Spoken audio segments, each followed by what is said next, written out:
Have you ever really truly stopped to think about your connection to the world around you? I don't just mean other people. I mean the air you're breathing right now, the ground under your feet. It's this deep, fundamental relationship we have with everything. And honestly, we take it for granted most of the time. But that connection, and maybe more importantly, how we see that connection, well, it shapes everything. And that's exactly what we're going to get into. Think about it like this. Your perspective is basically a pair of glasses. The way they're made, how they're tinted, it totally changes how you see the world. So that leads to a really big question, doesn't it?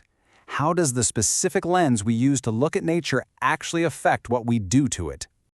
Now, to even begin to answer that, we first have to get on the same page about a fundamental truth. It's something that's so easy to forget in our day-to-day lives, but it's this. We are deeply, undeniably part of the natural world.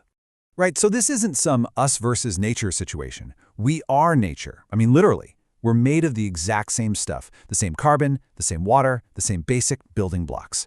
We've created this illusion that we're separate, but the reality is it's all one big interconnected system. And that means, and this is the crucial part, our survival is completely 100% tied to the survival of the planet. And listen, this isn't just some abstract idea. It's a living, breathing reality. It's incredibly complex, beautiful, and full of these amazing ecosystems. You look at this turtle, the coral, the fish, they're all part of this intricate web of life, a web that we're a part of too. Okay, but this is where our story takes a really sharp turn. Because for all our deep connection to the natural world, our relationship with it, well, it's in serious trouble. Wow, yeah. The contrast between that last image and this one, it's jarring, isn't it? From that vibrant living reef to this. This is what's happening. This is that fracture in our relationship made painfully visible. So, how in the world did we get here? Well, we're talking about a massive human footprint. It's the relentless overuse of our rivers and lakes. It's pollution on a huge scale.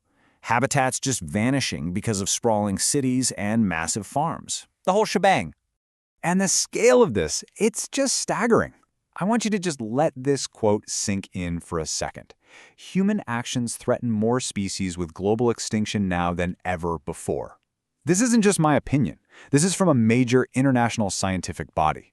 This isn't some natural cycle. It's us. And it's on a scale we have never, ever seen in human history. The end result of all this pressure, all this damage, well, it's as simple as it is terrifying. It's ecosystem collapse. The very systems that keep us alive are starting to break down. Okay, so facing a problem this huge, it can feel completely overwhelming, right? But what if we had a tool, a different kind of lens, that could help us understand the root causes of this crisis, not just the symptoms we see all around us? And that brings us right back to that idea of a lens. See, the problem isn't just physical, it's cultural. It's about what we believe deep down. So we have to ask the question, how do the stories we tell ourselves actually end up shaping the physical world we all have to live in? And that question brings us to this fascinating field of study called ecocriticism. So what is it? At its heart, it's about looking at the connection between our culture, our books, our movies, our art, and the physical environment. It's basically a way of reading our own culture to figure out what we really value when it comes to nature. And believe me, this isn't some narrow academic thing. Ecocriticism looks at everything. It digs into how big ideas like biodiversity and climate change are connected to things like social justice and sustainability, all within the stories our culture tells. So I know what you might be thinking. Stories? Really? We're facing a real physical crisis. But here's the thing. Analyzing our stories matters immensely because those stories have real, tangible power. They literally have the power to reshape our world. And that brings us full circle.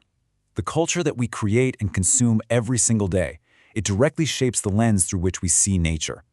And that lens, just like we said at the very beginning, determines how we treat it. You can almost think of it as a pipeline, a story-to-action pipeline. It's a pretty simple but powerful chain reaction. Step 1, we tell stories.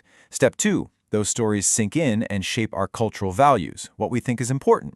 Step 3, those values drive our actions as a society. And finally, step 4, those actions create the world we live in. So if that pipeline is real, and all the evidence suggests it is, then the conclusion is pretty clear. If we can change the stories we tell, we can change our values. And if we can change our values, we can change our actions. By changing the story, we can absolutely change the future. So I'll leave you with this thought. Ecocriticism gives us the tools to understand the stories we've been told, but it also gives us a challenge to become the authors of a new one. The real question isn't just what the future holds for us, it's what new story are we going to choose to write?